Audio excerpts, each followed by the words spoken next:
Welcome to film predictor and ఇవాళైతే Bhairava movie అయితే చూడడం అయితే జరిగింది భయ్య. అండ్ ఈ మూవీ స్టార్ కాస్ట్ వచ్చేసి మీ అందరికీ తెలిసిందే నారా రోహిత్ గారు అండ్ మనకు వచ్చేసి మంచు మనోజ్ గారు, బెల్లంకొండ శ్రీనివాస్ గారు అనమాట.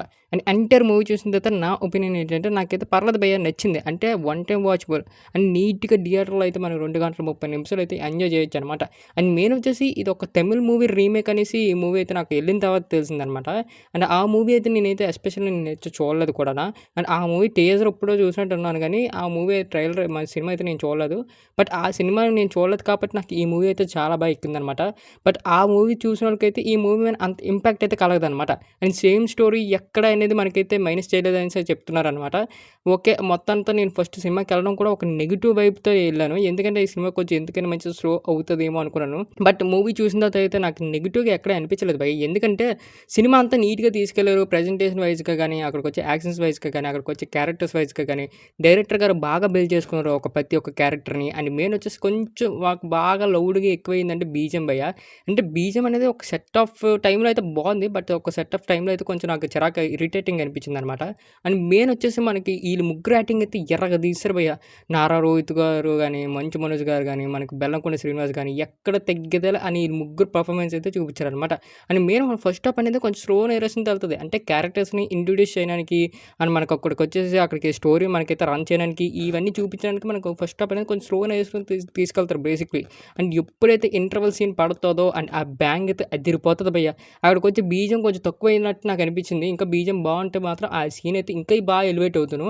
అండ్ ఇంటర్వల్ సీన్ అయితే ఎక్సలెంట్గా తీశారని చెప్పొచ్చు. నైస్ వర్క్ అండ్ డైరెక్టర్ గారు.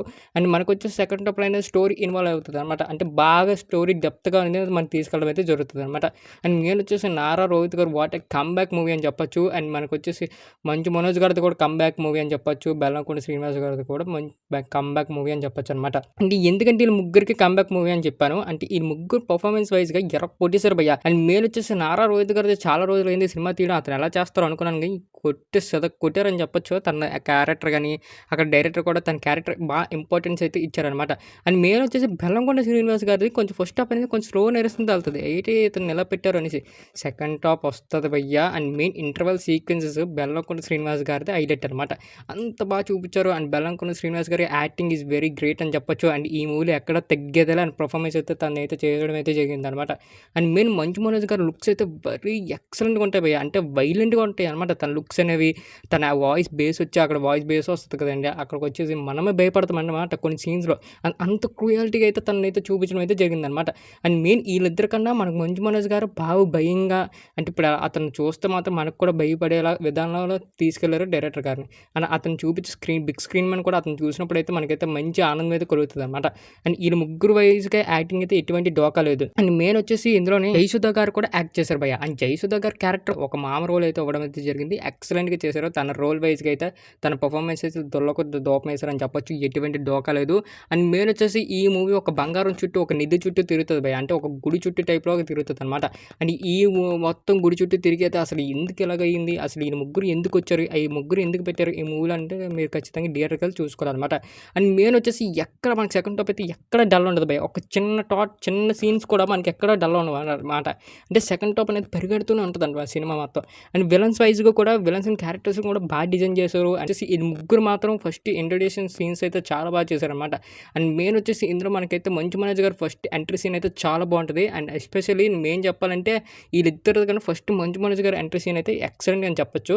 అండ్ మెయిన్ వచ్చేసి నారా రోహిత్ గారి ఒక ఇంటర్వెల్ తర్వాత ఒక ఫైట్ సీక్వెన్స్ వస్తుంది, అదే హైలైట్ అని చెప్పొచ్చు. మళ్ళీ ఇంటర్వెల్ సీన్ దగ్గర అయితే మన బెల్లంకొండ శ్రీనివాస్ గారు అయితే హైలైట్ అని చెప్పొచ్చు. అండ్ ముగ్గురిని ఎక్కడ అయితే డౌన్ చేయలేదు భయ్య. ముగ్గురిని మంచిగా ఫ్యాన్ బేస్ ఎలాగుందో అని అలాగే తీయడం అయితే జరిగిందనమాట. అండ్ మెయిన్ ఈ మూవీ వచ్చేసి తమిళ్లో చూసిన వాళ్ళకైతే కొంచెం లోలాగా అనిపిస్తుంది. ఎందుకంటే నేను లోలీగా అనిపిస్తుంది అన్నాను. అండ్ ఈ మూవీ చెప్పాను కదండి, ఫస్ట్ హాఫ్ అనేది బాగా స్లోగా వెళ్తుంది. ఎందుకంటే మధ్యలో ఈ లవ్ సీన్స్ కానీ ఈ లవ్ ట్రాక్స్ కానీ ఇవన్నీ వస్తాయి కదా. కాకపోతే ఆ లవ్ ట్రాక్ తీసేస్తే నాకు బాగుంది అనిపించింది. ఎందుకంటే ఆ లవ్ ట్రాక్ అనేది ఏదో ఇరికిచ్చి పెట్టినట్టు ఉంటుంది. అండ్ ఇంకోటి వచ్చేసి మనకైతే వెనీర్ కిషోర్ గారు అయితే ఇంట్లో యాక్ట్ చేయడం అయితే జరిగింది. అతను కూడా ఎందుకు పెట్టారా బాబు అన్నట్టు అనిపిస్తుంది. ఎందుకంటే సినిమా మనకు ఒక సీరియస్ ఫేస్‌లో అనుకున్నప్పుడు ఇంక సీరియస్ ఫేస్‌లో తీసుకెళ్ళిపోవాలి. బట్ కామెడీని అక్కడ ఇరికిచ్చి పెట్టినట్టు ఉంటది కదా భయ్య! అదొక్కటి మనకైతే ఎస్పెషల్లీ చిరాకొచ్చింది. అండ్ వెన్నెల కిషోర్ గారిని కొంచెం ఇగ్నోర్ చేసుంటే బావుననిపించింది. అక్కడికొచ్చి హీరోయిన్ కూడా ఒక 2, 3 పాటలుంటే, ఆ 2, 3 పాటలు ఎందుకురా బాబు! ఇప్పుడు ఈ మూవీలో ఈ 2, 3 పాటలు మనకు అవసరమా అన్నట్టు టైప్‌లో మనకు అనిపిస్తూ ఉంటాయి. అండ్ ఇంకోటొచ్చేసి మనకు అక్కడక్కడ కొన్ని ఫైట్ సీక్వెన్సెస్‌లో కొన్ని మనకి గాల్లో ఎగిరే కొట్టే సీన్స్, ఎడిటింగ్స్ కొంచెం మిస్ అయినట్టు అనిపిస్తాయి. అండ్ కొంచెం వచ్చేసి మనకి డబ్బింగ్ వాయిస్ కూడా కొన్ని సింక్ అవ్వవనమాట. అంటే లిప్ సీన్స్ కొంచెం సింక్ అవ్వడం కొంచెం ట్రాగ్ అయిందనమాట.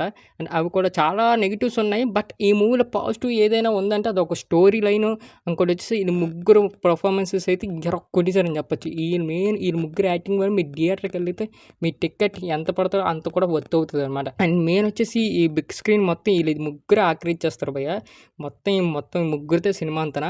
అండ్ మెయిన్ వచ్చే స్టోరీ పార్ట్ అయితే చాలా బావుంటది. అండ్ అందరికి నచ్చుతది కూడా. అండ్ డైరెక్టర్ ఎక్సలెంట్ జాబ్ అని చెప్పొచ్చు. బట్ క్లైమాక్స్ వచ్చే బీజం కూడా మనకైతే కొంచెం వెరైటీగా ఉంటదనమాట. అంటే బాగా చెవులు గియ్యమనిపిస్తాయనమాట. అంటే బీజం వినగాల మనకు కూడా ఊపొచ్చేయాలనమాట. ఆ ఊపొచ్చే బీజం ఇందులో అయితే పని చేయలేదనమాట. అండ్ అంతే భయ్య. అండ్ ఈ మూవీకి మేమిచ్చేసే రేటింగ్ ఒక 5కి ఒక 3 అయితే ఇస్తున్నాం. పర్లేదు వన్ టైమ్ వాచబుల్. ఎళ్లి అలాగా మీ ఫ్యామిలీతో అలాగా చూసొచ్చు. అండ్ ఫ్రెండ్స్‌తో కూడా చూసొచ్చు. అండ్ మంచి ఫ్యామిలీ స్టోరీయే. బట్ ఇందులో కొంచెం రక్తపాతం అనేది కొంచెం ఎక్కువ ఉంటదనమాట అంతే. అండ్ ఇంకెవరైతే సబ్స్క్రైబ్ చేసి బెల్ ఐకాన్ మాత్రం ఆన్‌లో పెట్టుకోండి. మా ఫర్దర్ వీడియోస్ అయితే మీరు మిస్ అవ్వకుండా చూడొచ్చు. చూస్తున్నారు కానీ సబ్స్క్రైబ్ అయితే చేసుకోవట్లేదు. ప్లీజ్ సబ్స్క్రైబ్ అండ్ లైక్ కూడా కొట్టడం అయితే మర్చిపోకండి.